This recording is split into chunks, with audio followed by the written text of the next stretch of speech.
বৈঠকে নরেন্দ্র মোদীকে তৃতীয়বারের জন্য প্রধানমন্ত্রী হিসেবে মনোনীত করবে এনডিএ। খবর সূত্রে বৈঠকের জন্য প্রত্যেক শরিক নেতৃত্বের সঙ্গে যোগাযোগ করছেন লোকসভার বিজেপি দলনেতা রাজনাথ সিং। জেলার আরো কিছু গুরুত্বপূর্ণ খবর নজর রাখা যাক।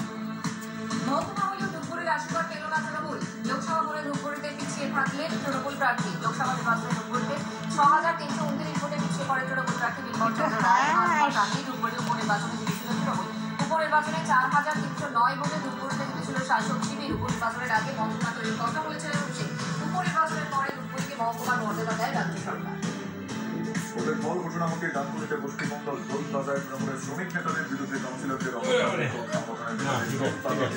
অপসারণের দাবিতে ধর্ণা মঞ্চ। নেতাদের অপসারণ না করা পর্যন্ত বিক্ষোভ চলবে, দাবি কাউন্সিলর হাসান মন্ডলের।